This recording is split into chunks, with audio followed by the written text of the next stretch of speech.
It's the savvy side of 9 to 5. Listen. Bueller. Laugh. And learn. Negotiation. This is what you do in business. This is The Focus Group with Tim Bennett. Staunch. And John Nash. Keep your clothes looking neat and clean. We're all business. Except when we're not. Hey, welcome to the Focus Group. John Nash here in New York City, and we're being joined by my good friend and co-host Tim Bennett, who is in Philadelphia via Skype. Hey, you're behind one of our old step and repeat backdrops. I am, and did you see what I did to fix it? You put all the little, you put some round stickers up, I see, right? Because I forget what's that covering up? Well, you know. I do know. It's an old logo we can't show. Well, it's an old logo. So it's funny. I don't know if, you know, a lot of these other shows do these kind of Skype and in-studio live things. So I was trying to find a background. You and I have talked about this a lot, about telling people how they should do backgrounds. So I thought I would try this, although I don't know if it's working right. I don't know if I'm set up right. You told me to raise the computer up and that sort of thing. So how does it look from where you are? Everybody thinks you look great. When I came into the studio, Garrett and John, our guys in the booth, we have John on audio, we have Garrett on audio, John on video, and Allie's back there wishing she was in Las Vegas or anywhere where there's sun and blue skies at the moment. And everybody said you look great. Okay, yeah, I didn't know if there's going to be I mean, I've got everything plugged in. I don't know if there's a delay or a feed, so we'll see how it goes. It's going to go fine. You sound great. Audio rarely lags. Sometimes there might be a video lag, but you look good, and I'm glad you found that old step and repeat, which reminds me, Tim, we need to do a new step and repeat. You've been saying this for a while, right? Well, and so the Volkswagen logo is still pertinent. So I was going to get a deep discount logo done, and then I didn't have enough ink. So because I thought there were a lot of the other brand logos that we needed to cover up here. So you can see this here. And I didn't have enough ink to do that. So I used those old stickers that we had from a few of our Christmas And parties. the stickers were used when you went and you bought these pallets of candles. Was it from IKEA? And you put the stickers on by hand, right? They were $4 candles from IKEA. They smelled a little bit, but we gave them away at Christmas. Remember, we had a big Christmas party, and God, we had a couple of hundred people in the lobby over there on Rock Center at Sirius XM, and the candles were marked down to 29 cents. Yep, I remember that. So I went and bought every pallet. I forget how many we bought, and then I got called. The manager came over to find out what we were doing with all these candles. Obviously, they knew we were going to rebrand them, and they probably thought we were going to sell them. I said, we're giving them away. We're having a wedding.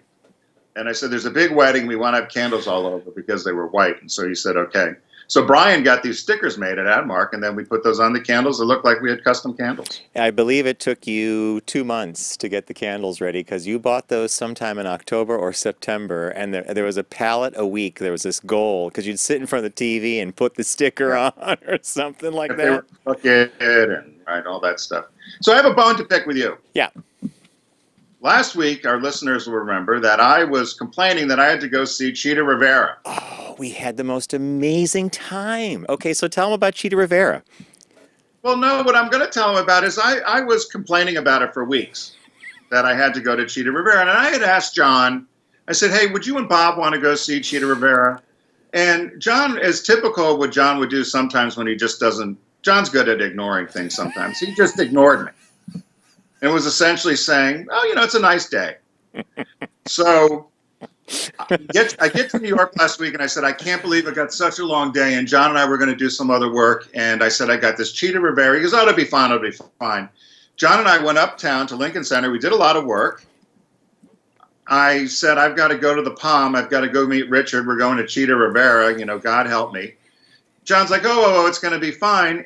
And 25 minutes later, John shows up for a drink at the Palm, and then Bob shows up, and they joined us for Chita Rivera. So it was a great surprise. Yeah. I think you said that going to Chita Rivera, you'd rather go to Afghanistan was one of the first things you said.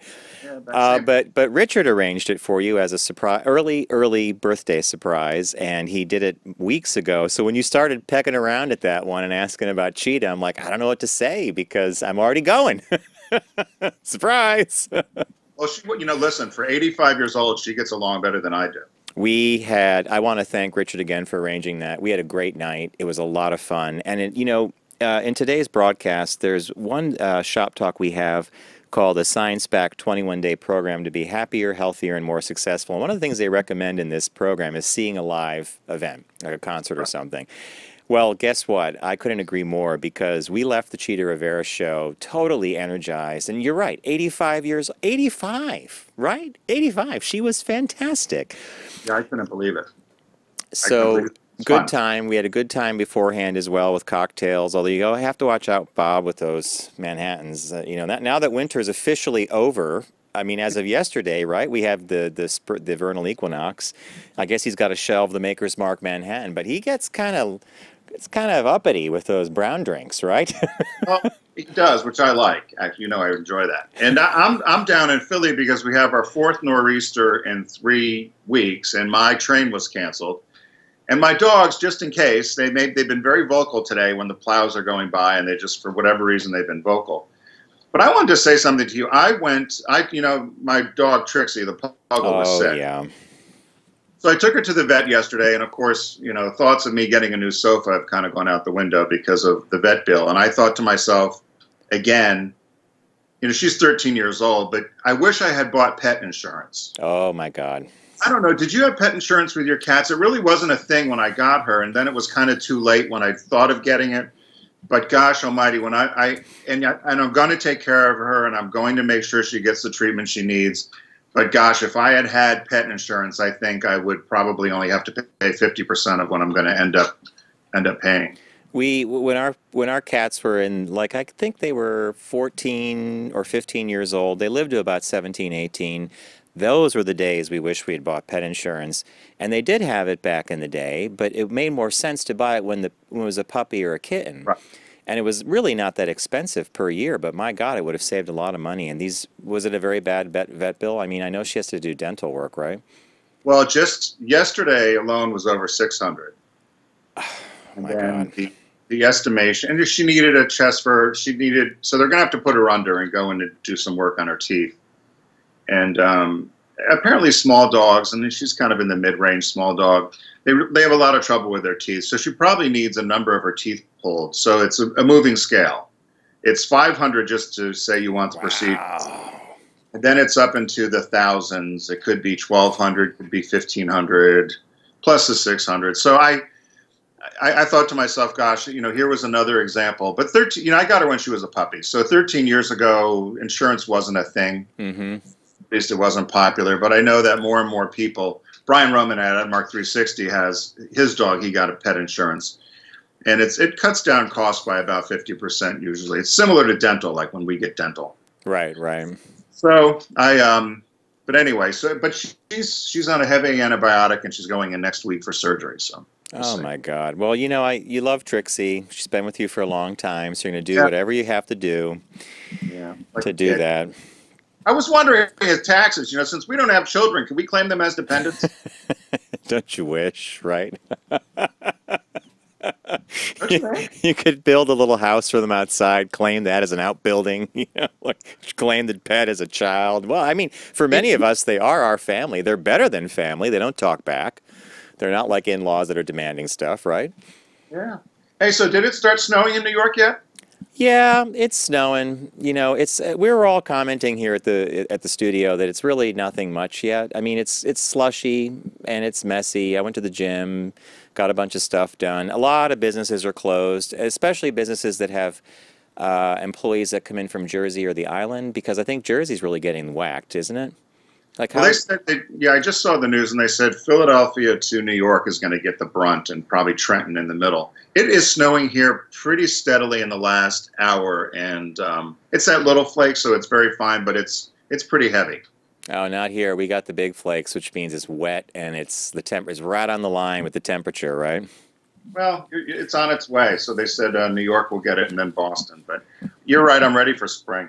Oh, I went to a yoga class yesterday, and the instructor, it was like late in the like early evening, and the instructor said, "I want to welcome everybody to spring." And the whole class just laughs because like what? You know, we're on nor'easter force barreling down. You're saying happy vernal equinox. All right, so what are we doing on the show today? I mentioned that article, the science-backed 21-day program to be happier, healthier, and more successful. You really lit up when I sent you that article. You liked that one, huh? I did, and I went through, and there's things obviously that we've talked about doing that I still haven't done, and then there's some things that that I do are things that I can do better of. The only question I had about it, and we can discuss it when we get there, is whether so it's a 21-day program. And does that mean you have to do it in order? Because some of the things I thought, for instance, I'll just take one, go to a museum. Well, if that fell on a Thursday, probably more likely I would do that on a Saturday, maybe. I don't know. So I think there's a little bit of flexibility built into the program. Yeah. The concept of going to a museum, and they should actually add gallery into that. Or a movie or something like that. Well, no, they were specific about museum.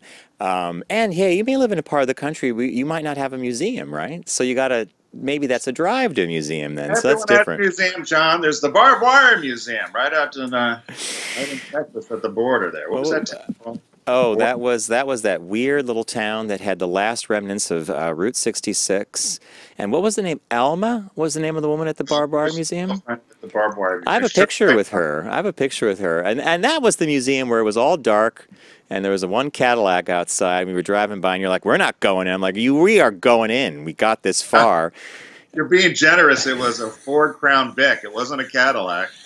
It was a dusty old Crown Vic with a missing hubcap. Crown Victoria. That was a good car. I pulled in the UW Bug, and I backed right out, and you said, what are you doing? What are you doing? I said, we're leaving. No, we're not. We're going in. And it was one of the best exhibits we've ever seen, because we learned that it was not the cowboys that tamed the West. It was the devil's rope. Barbed wire tamed the West. And then if we have time, we have another little shop talk comes from the Workologist, which is a column in the New York Times, actually. People send in anonymous letters or requests of this guy. Maybe it could be a woman, actually, and they answer them. And this was when a good friend becomes a terrible colleague. So this is what happens when someone you know starts working at your company, maybe even in your department, and things might change a little bit. It was not a bad article. We're going to spend a lot of time on that other one, though. Yeah, because the second one's pretty simple in my book. Yeah. So what caught your eye this week? What caught your eye? Here's what Tim and John found. I've got some fun visual ones for us today. One of them comes to us from Home Depot. So Home Depot sells a little kitchen scale. What's the name? It's called the Ozeri Garden and Kitchen Scale with a 0.5 gram precision weighing technology. If you need a 0.5 gram precision in your weighing of things, you could possibly be a drug dealer, which is what they've come to say. And evidently, some joker at Home Depot knows this. So buried in the website, when you click on the scale picture, if you go and look at the other colors, one of them has a picture of what looks like marijuana on the scale. Now, here in the article, it says it actually appears to be seasoned kale chips. Arranged in such a way that anybody who knew what crispy nugs look like at a distance would identify that food on the scale as premium kush. But really, it's probably kale. I thought that myself, but I thought maybe it's kale chips. But it's hilarious, and it only appears on the green and a couple other colors. At the time of the posting of this article from Gizmodo, the images of the weed, likely kale, were still up on Home Depot's site. Hilariously, the plant does not appear when you first visit it. You have to click on it. So don't forget, though, and the article finishes by, don't forget, kids, weed is illegal. And according to Attorney General Jeff Sessions, good people don't smoke weed. There you go. I looked at it, I immediately thought it was weed. And I thought somebody just did a joke, or they tried to, do the color thing. This is totally, in my opinion, this is totally a stylist or whoever was hired to photograph this. Yeah. They put green on green, right? It's the green, it's the bud. They put it on that. Oh, and maybe it's a kale chip. Okay, I might buy that. So that was one of the things that caught my eye. Second thing, and I don't know, you were a fan of Joel McHale when he was on E, correct? Yes. Yep. He's back, and he's on Netflix, and he's got a weekly show, and it's doing exactly what he did on the E! Network, and I love it. And we now, it was appointment TV for us, because I don't want to watch all these reality shows, right? What channel is he on? He's on Netflix. Oh, okay. And it is a weekly show, and it loads up every week. There's a fresh one, but you can go. There's only been about 4 or 5 episodes, and it's just like you remember. In fact, if not better than. I mean, we laughed so hard I pound the kitchen table, and it's like, oh my! I'm so glad he's back doing this. I loved him in Community. I love what he does with his commercial work. He's a great comic, but this seems it's like Captain Kirk. It's his first best destiny is to do. You know what? It was it was the Soup before on E! Yeah. Right? So does he still?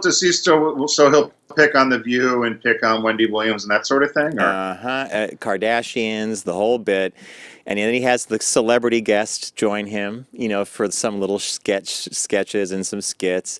So I heartily recommend if you subscribe to Netflix, tune in, and if you were a Joel McHale fan from when he was on The Soup, you're gonna love it because it's him doing what he's doing. And that's what caught my eye. I was going to mention that little commuter incident we had on the train last week, but that didn't catch my eye as much as it caught my ear. But you know what I'm talking about? Yeah, well, you can bring it up if you want to. Oh, should I? Well, the people are going to want to hear it now that you. All right. We were going out to Long Island. A very good friend of ours, his dad passed away, and we were going out to what they now call the visitation, even though it was the wake. It was a really, really great night. It was a good night of remembering his father and meeting his family. But we were maybe 4 minutes from the platform in Penn Station when a fight broke out behind where we were sitting with our friends, Trace and Christine. And this woman says, "Can I sit down in this seat?" And this guy very loudly says, "I got here first. I'm comfortable. I ain't moving." And she said, "Did you pay for 2 seats?" Now, he was behind me, so I just could imagine if she asked if he was paying for 2 seats, I'm assuming that he occupied 2 seats, which I will then extend further to say that perhaps he was a person, what did they used to call it, a customer of size, a COS? Respect. Yeah, but the airlines used to say a COS and all 5, customer of size. Oh, I didn't know that. Well, now we all learned something new, a customer of size. So this starts escalating, and he yells at her, and he's cussing at her, and she's not yelling back, but she's not cussing, but she's yelling back. "Did you pay for it? You shut up! You shut up!"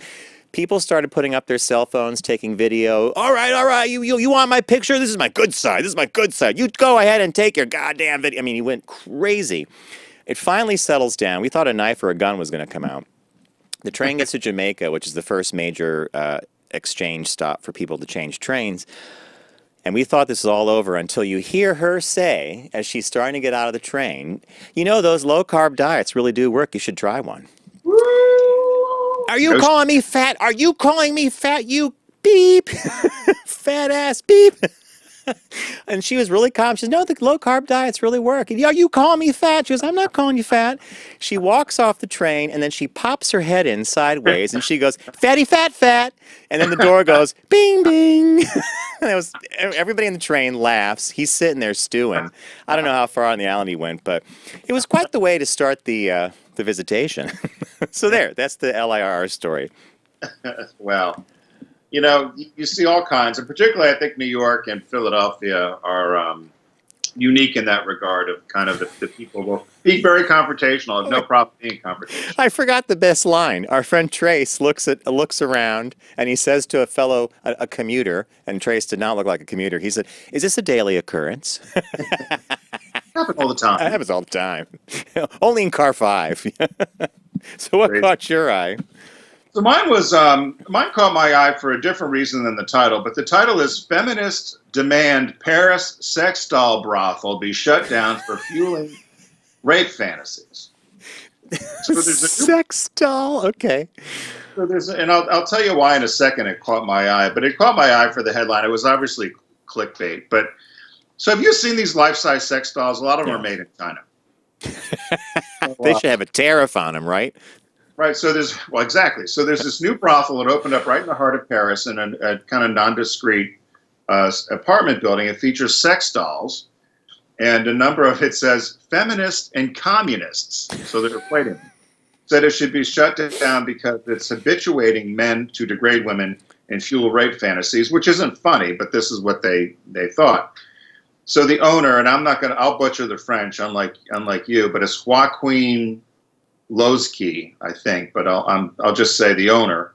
So we opened it last month. It features 3 bedrooms, and there's a different sex doll in each one. Of course, he said the dolls are cleaned and disinfected after use. Even just thinking about that alone makes you want to hit the rails. Right, you have a choice among 3 very expensive sex dolls made in China. Their names are Lily, Sophia, and Kim. And bookings are made online. The clients have the dolls all to themselves. It's $110 an hour. If you need less time, you can pay a little less. And he says most of the people are executive clean-cut types, men 30 to 50. However, he has seen a number of couples come, straight couples. So it's currently, the brothel, as the feminists are calling it, it's currently registered as a game center to bypass French restrictions, obviously because the brothel is not legal. Like an arcade? A game center? So the controversy from this group called Nest Movement says that the place makes money from simulating rape of a woman, an unconscious woman. And the owner says, no, the dolls are toys. They're not stand-in women, they're toys. And he said his experience is 100% about the client, and there's no need to worry about it because no one's getting hurt and no one's hurting anyone. He said he hopes to establish, there's already these sex doll clubs in England, Germany, Holland, Austria, and Spain, and he plans to open others in France, London, and New York. So it reminded me of, and the reason I looked at that is I was on a FAM trip, which is a familiarization tour, going to Africa with the comrade. And Comrade. I gave her that name. I love that name. And we had asked the guide if there was ever a crazy, like what were his craziest group of people he had taken out on safari. And he said there was a guy that had come in from England, it might have been England or Australia, but he said the guy just came by himself, but he had 6 trunks. And they loaded all the trunks in, and he registered 7 people going on safari. Tim, I just remembered. Tell this. This is good. And they picked the guy up, and they're like, where's the other 6 people? And he's got these trunks. So they load the trunks in. They're thinking, well, maybe they're going to meet us at the hotel before we go out into the bush or whatever. And as they were driving to the hotel in Nairobi, he started unpacking these dolls. And he set all the life-size dolls, set them all up in the car, seated, and was talking to each one. Did you enjoy your trip? How was the flight? What'd you think of the food? Did you get some rest? He set all these dolls up and then checked them in. They had their own rooms. A couple of them had their own rooms at the hotel. And then for the week, this guide took them out on safari. And the guy didn't interact with the guide, but he was interacting with the dolls. Oh, look at the giraffe. Isn't the giraffe nice? You told me the giraffe was your favorite animal. So, so that's why it caught my eye, because I thought I myself don't have the sex doll fetish, but I suppose if someone does, I mean, right? Talk about a companion, right? They don't talk back. They don't complain. They're not asking for a diamond ring. I mean, I mean, I didn't show pictures of the male sex dolls. Oh, are there male sex dolls? Yeah. And, of course, they're extremely well endowed where need be.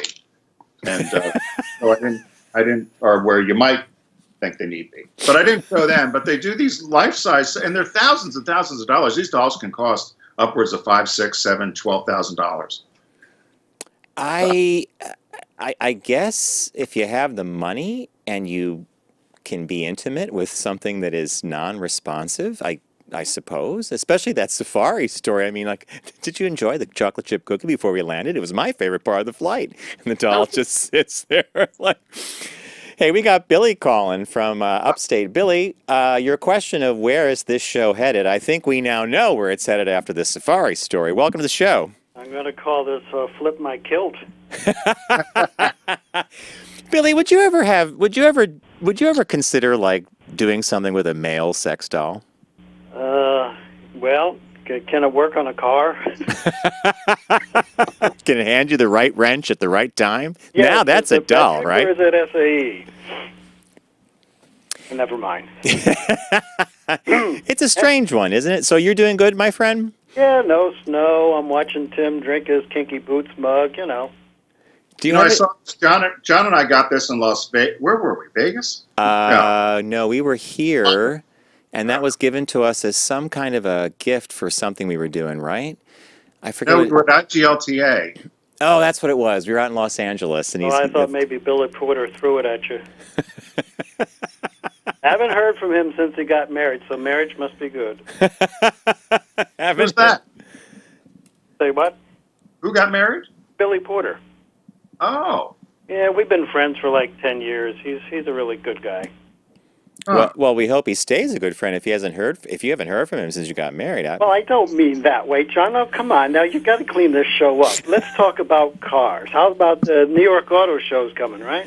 Yes. Normally a spring. What's new at Volkswagen this year? A spring event. Tim, they're showing they showed the Arteon in Chicago. That was the CC replacement. Are they showing that electric? There's some rumor that they'll show the electric bus. You know, they made a huge announcement about I think it's $27 billion investment in battery technology and having most of their fleet be electrified by 2025, which sounds like a long time away, but in the car business, it's really not in terms of engineering. Now, And Tim, you were saying they are going to discontinue the Beetle again. Yeah, they are. They are. Shit. You know what? Town cruiser. They take that off the product line for a while, and then 5 years from now, they'll have a great car designer reimagine the Beetle for 2022 or something, and it will be a hot car, and everybody's going to want it. I think that. Do you agree, Tim? Is that like a perennial that they'll bring back now and then? You know, I don't know if they will again, but it's one of those things that's so iconic, and for years Volkswagen tried to get away from that. You know, they wanted to say that we're not just the Beetle. Remember? Because they said they asked people to draw what you think of a Volkswagen. Everybody draws the Beetle. It just simply is people weren't buying them enough in volume. You know, as much as we all love that car and it's iconic, most people that I know that have bought Volkswagens have either bought SUVs or they bought a wagon or something with more utility. And that's for all car brands. I mean, everybody. Well, I know in the new Beetle, I have rode in the back seat with a friend that had one, and going through Queens, I still hit my head on the ceiling, even in the new car. Yeah. Tim and I did a cross country in a Beetle, but we were in the front two seats, and when you position those just right, plenty of headroom, lots of cabin room, actually. But it was a tight fit, but it's a great little car. I just think that America's appetite for larger sedans / SUVs and crossovers would make it seem impractical for them to keep it in the product line. You know, we're actually going to be doing a show pretty soon about electric vehicles, autonomous driving, and Tim, what did you call it? You said, would you give up the wheel was the name of the show? Like all this stuff that's happening with technology. Yeah, and you know, there was just that we posted on Facebook at our Focus Group Radio Facebook page yesterday about the car in Las Vegas, the autonomous car was it Las Vegas that hit somebody? No, that was in Phoenix. It might have been Arizona or something. It was the Uber car, the Volvo, whatever that was doing the self-driving. Now the police claim that it was probably not the car's fault. I don't know how that works, but well, we all drive in Manhattan. I don't see how any computer can take in all the calculations required to travel across town. Oh my God, Billy, just the physics of going to down a street with all the random stuff where people are crossing with not at the intersections, you know, a bike going the wrong way. Yeah, it's a lot of data for a machine to process. It senses lines, and the lines might not necessarily be what the computer thinks the lines are. And we have a good friend in the auto business that said the other issue with that autonomous driving, it doesn't really work in inclement weather. Correct. So if you think about it, all of a sudden, if you're relying on that sort of technology or that kind of car, and you can't use it in the fog, you can't use it in the rain, you can't use it in the snow, you know. So in Seattle, you use it for 40 days, right? I mean, you'd be. Well, you can't drive a car with cruise control in the rain. I tried it once. No, it's death-defying incident. Yeah, it's terrifying. Well, Billy, we're going to roll with the show. You brought us back on track, so thank you for your. We get closer to car show, I'll talk to you guys off board and see what's going on. Thank you. And if you're coming down, we'd love to see you. You could come to see the show one day. So thanks for your call. Stay safe upstate. I'm glad you're getting a dusting. You don't need any of this. I don't think we're getting anything, but we're going to order some sex dolls. All right, Billy. Take care. All right, Tim. Business birthday. Everyone does celebrity birthday greetings, but the Focus Group is the only show in the universe that celebrates business birthdays. This business birthday, I was surprised we've never done it before. It's Julio Gallo, or Julio. I don't know. Do you think he's Julio or Julio? Julio Gallo. U.S. wine grower. He was born March 21st, 1910. That's him on the left if you're watching on our video feed with the white shirt on. And that's his brother Ernest. And they founded the winery in 1933 in Modesto, California. They built this empire shaping American drinking taste with inexpensive, non-vintage wines. They are also now currently the largest exporter of California wines and have over 25% of the U.S. market. 25% of the U.S. wine market is Ernest and Julio Gallo? Right, but wow.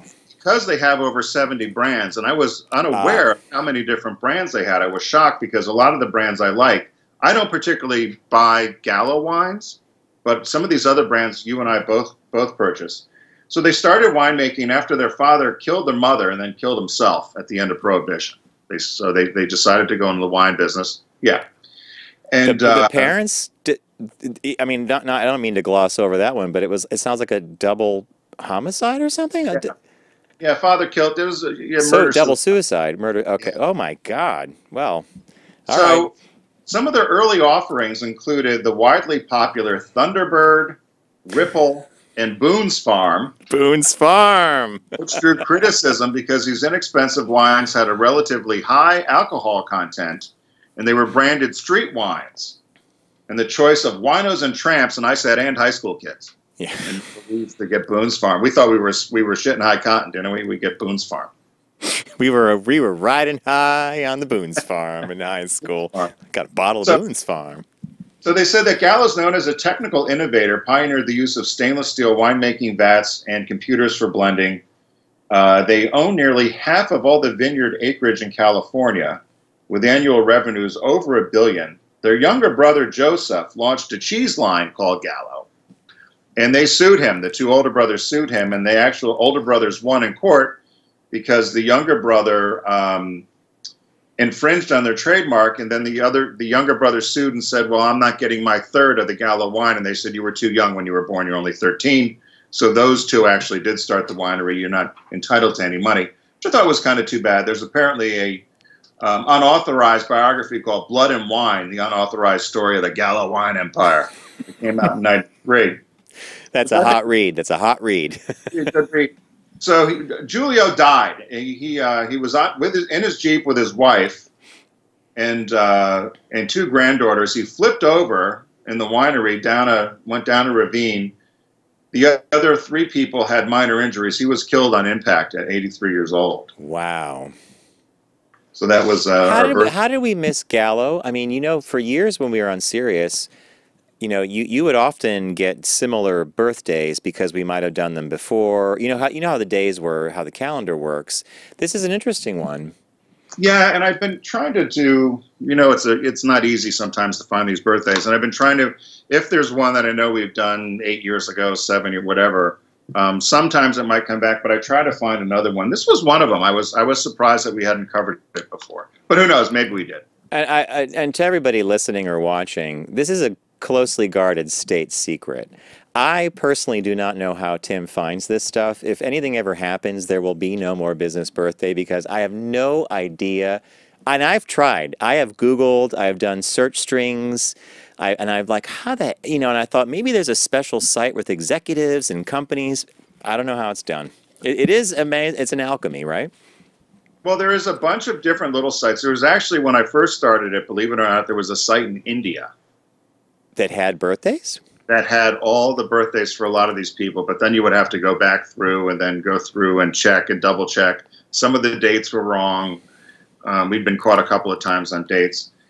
And now I go through everything from the biography website to famous people websites and other things and see what I can find. And it takes a little bit of time, but it's fun to do. I think it takes a lot of time. So our people that are fans of the show know that one of our partners here is Deep Discount. Be sure to go to focusgroupradio.com, click on the Deep Discount logo as John does his pirate. Is it a pirate? Well, it's a shark And yeah, it's a pirate shark thing. I can't figure it out, but it's hardwired. I'm going to do it till I die. Well, and I appreciate it. So, so be sure to head over there head to our site first, focusgroupradio.com, and click on the logo. There's a site-wide sale going on. Shark Madness. Shark Madness, site-wide sale. So, John, what did you pick this week? I picked a cartoon that I have loved. I forget what season it's in now. It may be 6 or 7. I wonder if the guys at the booth watched it at all. Do you guys ever watch Archer? Yeah, I've watched Archer. It's a great show. Okay, Archer is this irreverent James Bond style thing. So there's Sterling Archer is the super spy. He works for his mother, who's like this oversexed older woman. And in fact, the woman who voices the mother on Archer was also the mother on Arrested Development. So it's got a lot of great voice talent. But here's the write-up. It says, suave secret agent Sterling Archer is the world's most dangerous spy, but political intrigue and global crises are nothing compared to the sexual tension and human resources crises at the intelligence agency where he works. So it's just a fun cartoon. I fell in love with it a while ago. Uh-oh! I'm watching Tim's background go down. That's all right.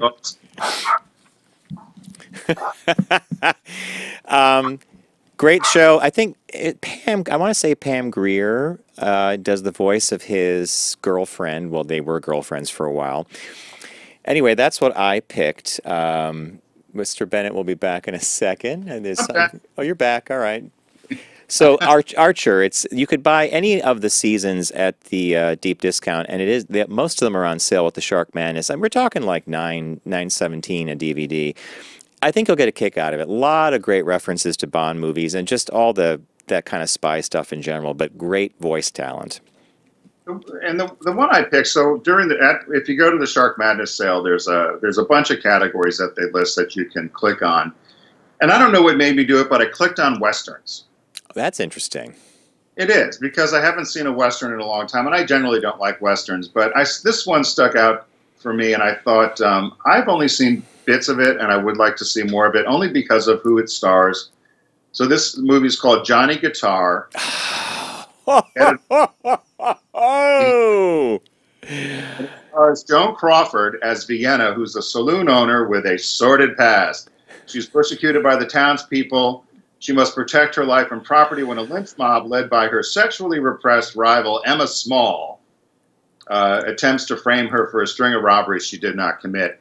I think anytime Joan Crawford even the picture of her there, you just have to smile. If you're part of the LGBT community, or particularly the G of the LGBT, and you don't have all of the Joan Crawford movies, you have to go to deep to get them, don't you think? I can't believe you picked Johnny Guitar. I did not see that in the deck. And Johnny Guitar is one of those movies that Bob adores.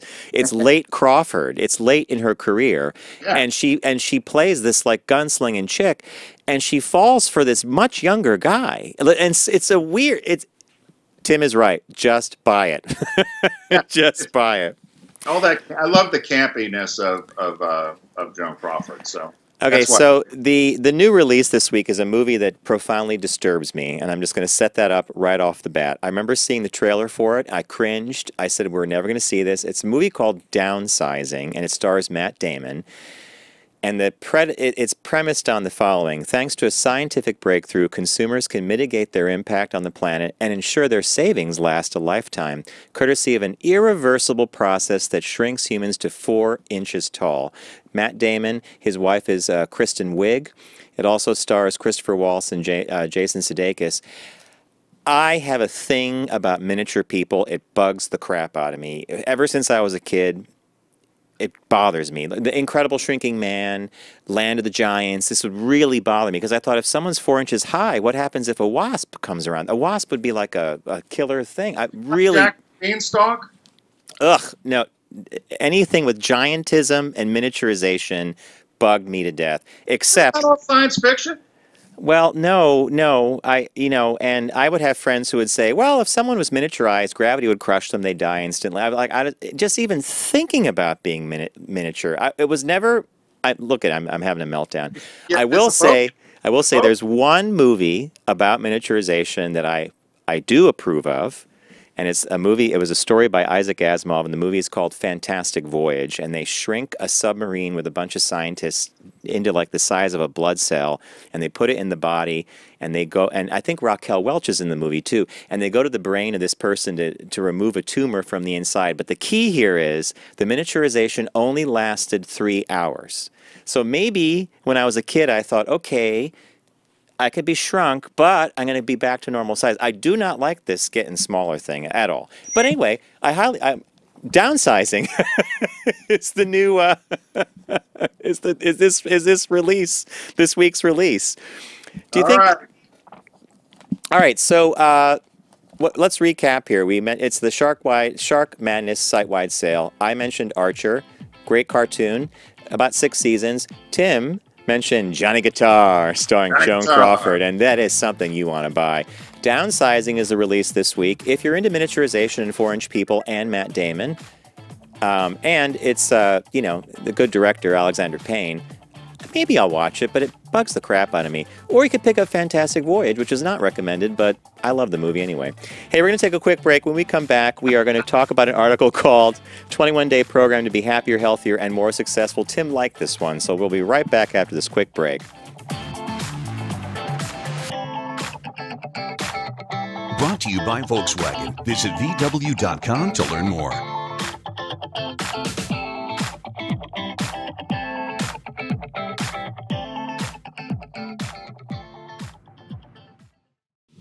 Focus on the savvy side of 9 to 5 with the Focus Group. Try, really try. Listen, laugh, and learn with Tim and John. I never try anything. I just do it. Welcome back to the show. John Nash here in New York with my good friend and co-host Tim Bennett, live from the city of brotherly love in Philadelphia with our custom-made Focus Group backdrop. I always applaud your ingenuity, Tim. I forgot we had that, and I think that's very clever. I do applaud that. We do need to update it. Hey, guys in the booth, are you? I meant to ask you, are you like the boys in the booth and Allie? Volkswagen. Oh yeah, we like that. Are you bugged out by that miniaturization thing too? I never really thought about it. I knew Garrett was going to be totally like, nah, whatever. I don't mind it. I like it. It's Honey, my I Shrunk problem. the Kids, that was ours. Honey, I Yeah. Shrunk the Kids, that was fine. Oh, That was a good flick, and I can't remember what it was. Maybe it was Gulliver's Travels. Gulliver's Travels. Yeah, was there little people in that? Well, he was the big guy, and they all tied him down with the little ropes. Exactly. Maybe if I was in therapy again, we'd talk about it. Maybe it was about a loss of control or something. I don't know. Or I thought you were going to ask about the China dolls. Tim, I want a picture of some of the male ones. I'm curious about that. All right, so Tim, Google.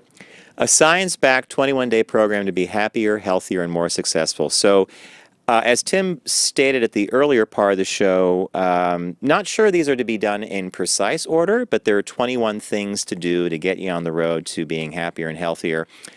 I was surprised by the first one. So why don't you start, Tim? So if you do these things, one of them every day, or do them and continue doing them. And oh, by the way, the visual, John, I did that for you. Do you remember Crazy Susan Powder? She would hold up that gelatinous thing that was represented 10 pounds of fat. Stop the insanity! Remember her? She looks like now. She looks. That's her, with that peacock thing in her hair. Whoa! It's cold in the studio that day too. It looks like. Well, yes. Well, yes, it was very cold apparently. All right. So first thing on the agenda. So the first one it says you should floss your teeth every day and do that for the rest of your life. They said 60% of the Americans don't floss every day. I do. You asked me if you did. You said you do it probably more like 4 times a week, but not every day. I don't do it every day. But No? I do use an electric toothbrush every day. Well, I do too, but why don't you floss? I do, but not every day. I'll look at the floss and be, I think I'll floss now. And I have good teeth, so we're good so far. Day 2 was break a sweat, do it every day for the rest of your life. I personally agree with this, and they said it doesn't have to be anything special. It could be a 10-minute walk. It could be 7 minutes of doing something athletic, but basically getting your heart rate up and doing anything athletic is good for your body and may actually add some years to your life. Number 3, I had a professor that told me this in college, and teachers, and I think people in lots of our lives have said this. The third thing was write in a journal. They essentially said that sometimes if you have expressive thoughts or even have gratitude for something, that getting it written down is actually very helpful for you. It also said the Harvard Business School study found that people who wrote about their jobs improved their performance by 23%. I kept a journal at Subaru toward the end. Yes, but, you did indeed. just because there was such craziness going on, which will, some people will learn about later, I suppose. But I don't know. Do you write in a journal every day?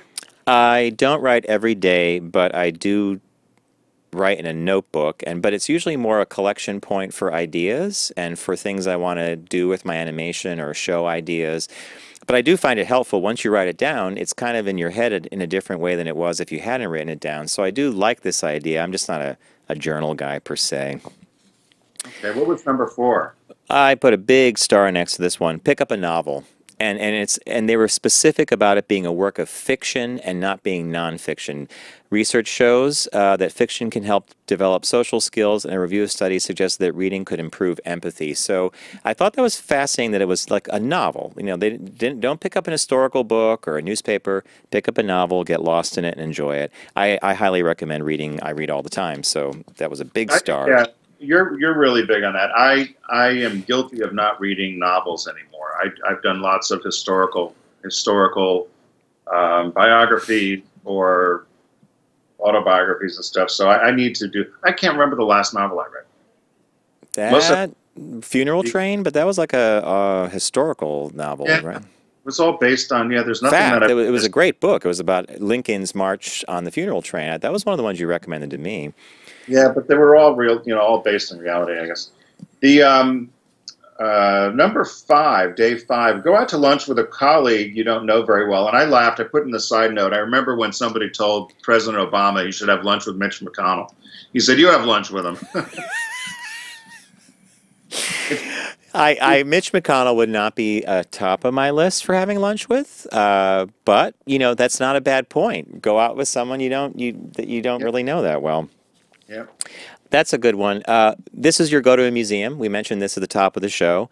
I highly recommend a museum trip any time of the week because it just takes you out of your space. And inevitably, when you go to a museum or a gallery, you see something that surprises and engages you. You may not have seen it before, so this is a big one for me. Yeah, that's a good one.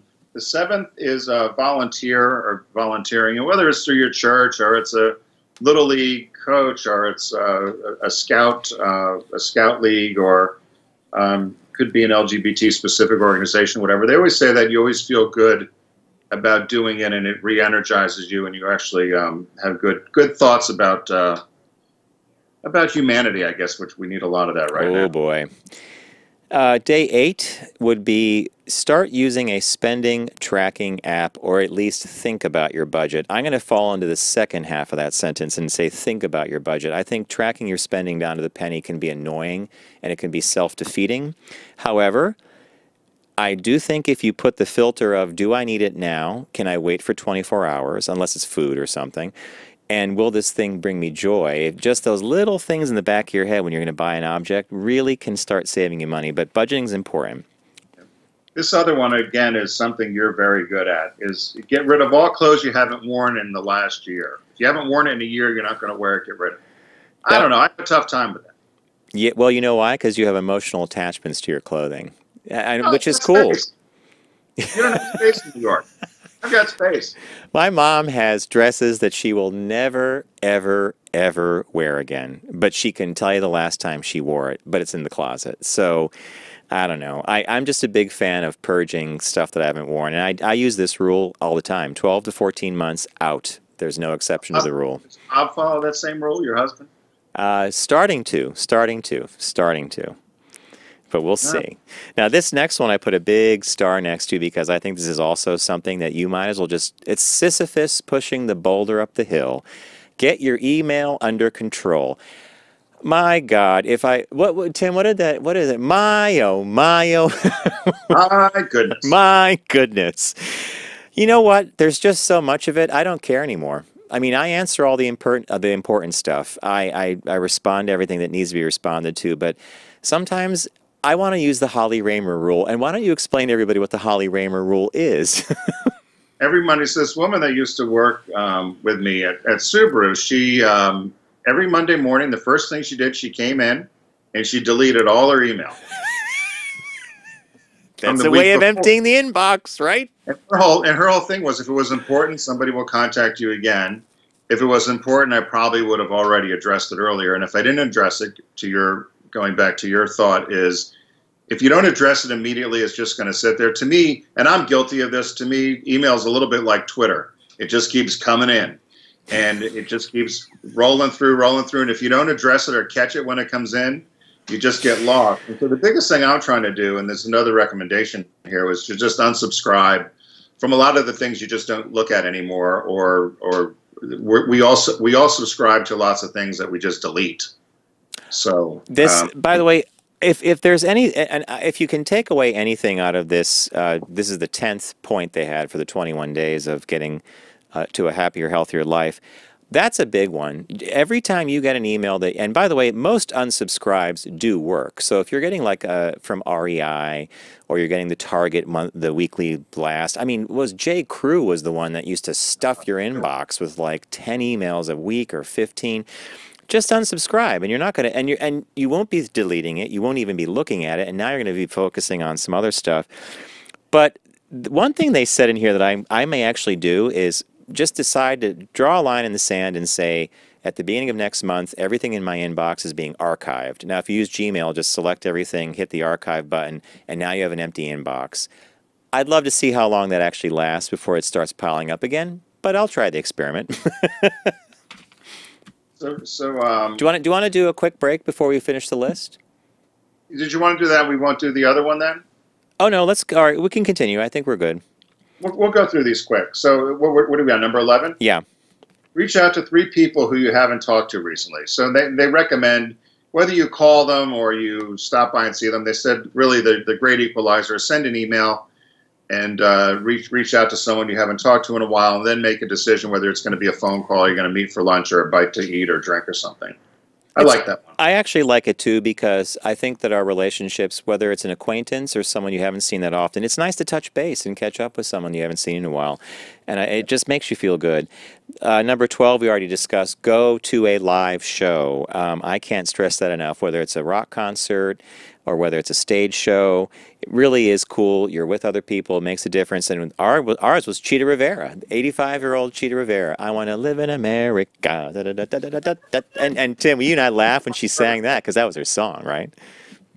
And it's number 13 for day 13. Go on a trip to somewhere you've never been before. That's obvious. It's always great to experience travel, meet new people, see new cultures.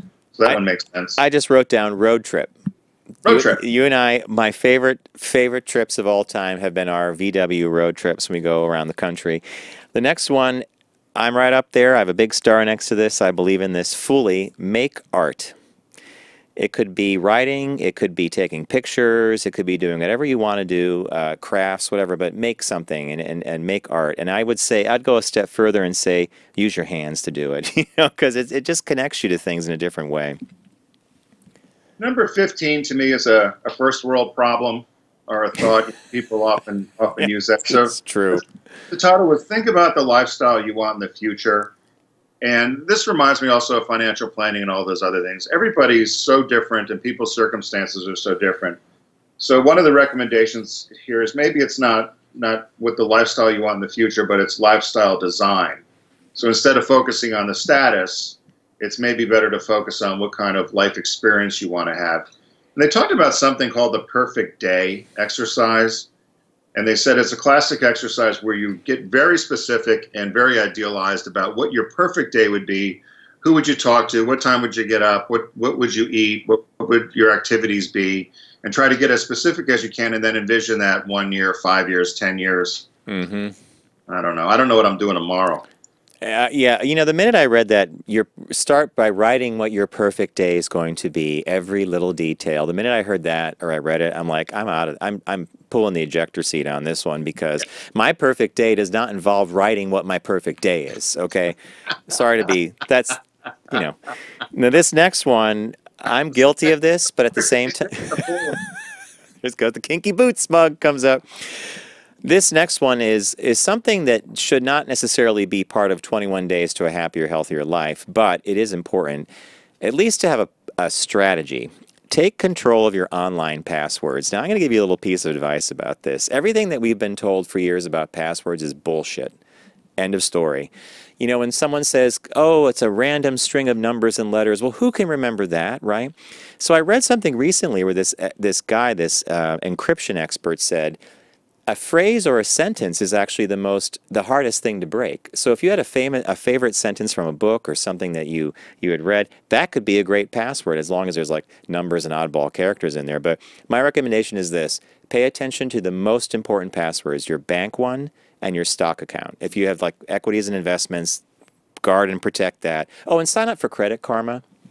Do you have Credit Karma, Tim? Yes, I do. It's free. They monitor stuff. Check your report. There you go. And just assume that someday someone's going to take a password, and hopefully it's going to be from my, like, you know, Target account or something like that. Oh, and don't store credit cards online. That's not a very smart idea.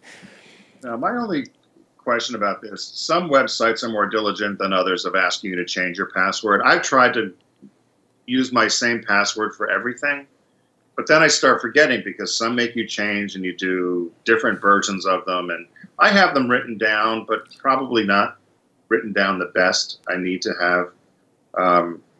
And then we've talked about that. What if something happens to you? Is there somebody else that has all your passwords that can get into your banking information or get into your other information? Have you shared passwords? No, because a lot of the most important stuff also has paper backup. So once a month or once a quarter, I'll actually print out a financial statement or a bank statement and put it in a folder so that someone knows the account numbers and stuff. Because anybody who's if you're an executor or if you're taking care of someone's estate, you really just need to have some of the account numbers and the tracking on that to get things squared away. The passwords may or may not make a difference. So on day 17 of the 21-day program to be happier, healthier, and more successful is to make a financial plan for the future. I said that was similar to me to the lifestyle design. Yeah. I think it's great to have a budget and a plan, but that one, you know, okay. Here's one I put a big question mark next to because I am guilty as sin on this one. Rigorously update your LinkedIn page, resume, or professional website. Gosh. The last time I checked my LinkedIn profile, a tumbleweed blew by, and I thought I was in the West. Maybe with Joan Crawford and Johnny Guitar.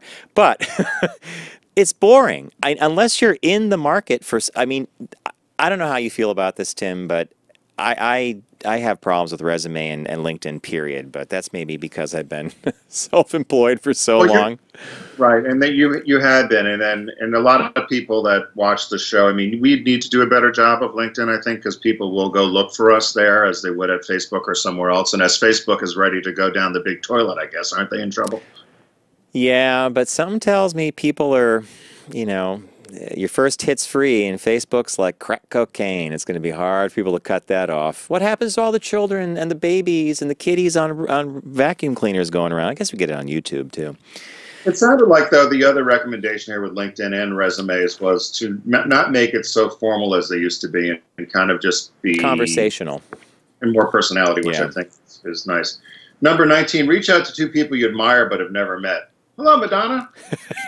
I don't know. Are you... I've done this. Well, when I was at my graduation last year out at Creative Talent Network, I met several animators that I've admired for a long time. And the amazing thing is you could just walk up to them and say hello. It was kind of like when our friend Tim Mahoney arranged for me to meet John Lasseter from Pixar. It was like, wow, you know, it's just a pretty cool thing. Number 20, spend at least 3 hours in nature. I do this all the time. I'm cycling, I'm walking, and I like being outside. That's pretty self-evident to me. It's nice to be outside. What's the last one? The last one was cook an ambitious dinner, which is always fun. And I love having friends over and cooking and you know, having a cocktail and cooking and sharing stories and laughing. The ambitious part, sometimes you want to make sure that it's something that's going to be edible at the end. Don't be too ambitious that you end up order pizza.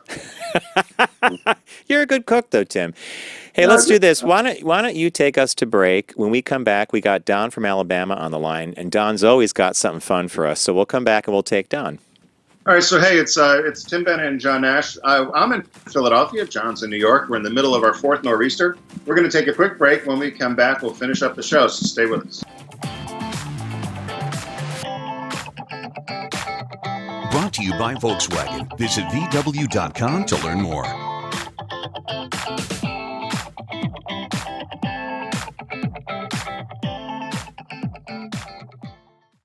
Focus on the savvy side of 9 to 5 with the Focus Group. Been in business a week. I got more money than I know what to do with. Listen, laugh, and learn with Tim and John. Herrera Rocher. He is doing well. Welcome back to the Focus Group. John Nash in New York, Tim in Philadelphia, Tim Bennett in Philadelphia. It's nor'easter number 4. We were going to do another shop talk, but when we have someone from Rocket City on the line, now he's not a rocket scientist, but he is a very super smart guy and an experiential designer, and it would be Don from Alabama. Don, I see on the call board, so our listeners need to see this. It just says Don, Alabama, and it says topic, sex, robots, and anniversaries. Take it away, Don. I couldn't resist Googling the sex dolls, and they come with interchangeable parts. So there you go. I just... Depends on your mood. Wait, Don, did you Google the male ones? Yes. And they have interchangeable parts? Yes. So no, they have detachable parts based on your specific, I guess Tim said mood. Sometimes you feel like a nut. Sometimes you don't. No. Yeah. The other thing is that today is also the anniversary of the very first tweet ever sent. Are you serious? Today? So how many years have we had to endure Twitter? I believe it was 2006 or 2008. So oh, my God, 10 years. Yeah. Yeah. The other thing is if you guys remember back on the old platform, you had the guy who I believe is now in hiding who said, always save your $5 bills. Oh, you're talking about the cheapskate. The cheapskate, yeah. I just crossed $5,000 from the anniversary of that show. Whoa! On $5 bills. You have been saving we do $5 bills ourselves. Hey, actually, Don, now that I think about it, we've been doing it for a number of years, and every year we always manage to save about 800 or 700. You're right. You would get to 5,000 in a couple of years. Hey, that's fantastic. That was Jeff Yeager, right, Tim? Right. Do you know that I have the $5, and so down at the house in Rehoboth, I asked Richard to go look for something. I wasn't there one weekend. He goes, I found a whole envelope of $5 bills on your desk. I said, leave them there. He goes, what is that for? I said, just leave them. And he keeps asking about, there's probably $600 of $5 bills there from saving them with Jeff Yeager. And hey, Don, I think Jeff has resurfaced. They moved to Croatia. Okay. They had moved to Croatia, and I just got an email from him recently. He kind of semi-resurfaced, but he was one of those people that said, if Donald Trump becomes elected president, I'm leaving the country, and he actually did it. well, at least he's a man of his convictions. Yeah. I thought I would share those two things. Just to correct my previous great-grandfather's quote, which I was told I got wrong, in politics and business, God is a 2-inch by 6.5-inch piece of paper with dead white men printed on it, and its authority is absolute. Yeah, that's only slightly different from how you said it the first time, Don. So you did have it right. I've used that since, and it's been well received. I do say TM down in Alabama, trademark. So Don, nothing going on in space history today? Nothing major right now, other than the filing of plans for who's going to take the first human being to Mars. And right now, according to the guys at the Advanced Propulsion Lab at NASA, that's going to be Jeff Bezos, because he has dumped a ton of money and hired a bunch of people away to develop an ionized plasma engine that will accelerate to 350,000 miles an hour. Now, Don just mentioned Jeff Bezos. Is his company Blue Origins? Yeah. All right. So he has quietly been dumping money into a reusable rocket, heavy lifting. So SpaceX gets all the press all the time, Elon Musk, but quietly Bezos is dumping millions in. And I had no idea that he had actually done a patent or a proposal for an engine of that type, which is the only kind that actually could get us to Mars in any realistic amount of time. For us laymen, so with the technology currently, wasn't it about 9 months it would take, or no? Yeah, depending on planetary alignment, 9 to 14 months one way. And what with this new engine? 3 weeks. Wow. 3 weeks? You accelerate to 350,000 miles an hour. You turn around and you fire the engine in reverse to decelerate, and it gets you there really quick. Wow. I love when science fiction becomes science fact. I mean, let's all. I'll put it. Let's not push it, Nash. Yeah, well, and 3 weeks is a lot better than 9 months, especially if you have to have like a tooth removed, like all this stuff that that could medically go wrong with a human being in a little tin capsule on the way to Mars. But wow, it's about the time it takes to go from Amtrak to Philly to Pittsburgh. Well, if this engine technology pans out, then you're talking about being able to make the first Earth to neighboring star in one lifetime.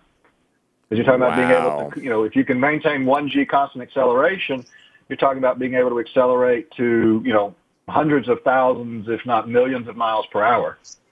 Wow. I just think a 3-week trip to Mars changes the equation a great deal, because now you're talking about being able to supply people with things. You could round trip. I mean, it changes the equation. That's going to be fascinating to watch. Huge. All right, Don, thank you for the call. One Volkswagen. Okay. Go ahead. Go. You had a VW thing? Yeah. Are we going to see a Volkswagen diesel come back to the U.S.?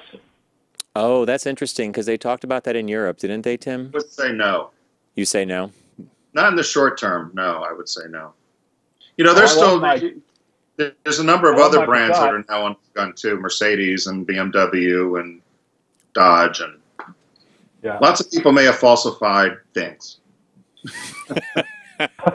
Lots of brands had the cheat. Well, my retrofitted Passat TDI clean diesel still gets 51 miles to the gallon. So wow, these products are great. Yeah. I think. I used to get 44 on my Jetta Sport wagon, and that was when it was just burning in. It eventually got up to 46, I think, on highway. All right, Don, thanks for the call. Sex, robots, and anniversaries, and the 3-week trip to Mars. Count me in on that one, please. We'll host the show. Okay. Well, Tim, I think this worked fine. You look great. I love the backdrop. I'm going to now have a new project for a new step and repeat in case we have bad weather again. You need to have the updated logo behind you. Yeah, we need different color and whatever, blah, blah, blah. So say goodbye, John. You have all the stuff there. I do. Hey, we want to thank everybody for joining us today. Thank you, Garrett, John, and Allie, our folks in the booth. We cannot come to you minus their magical pushing of buttons and pulling of levers. I like the lever one, get it? We want to thank Deep Discount. Go to focusgroupradio.com, look for the shark logo on the right side of the page. Click and start shopping. It's the Shark Madness sale. Many, many, many, many titles on sale. Big thank you to Volkswagen Group of America. VW will be at the New York Auto Show soon. A lot of new product coming out. Namely the Arteon. Am I pronouncing that right, Tim? Yep. The Arteon. It's a reimagined version of their CC sedan, which is actually a really sexy car. The Atlas is available, the Tiguan. Those are both larger SUV-type crossovers. And last but not least, Tim, thank you for this great effort, the Step and Repeat, joining us from Philadelphia. And don't text and drive, arrive alive. See the authority I put in there? Love it.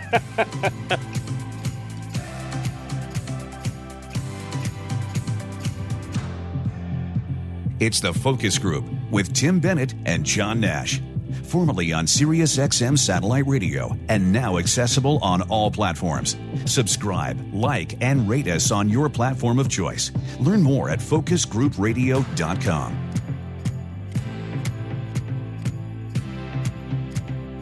That was a stunning focus group.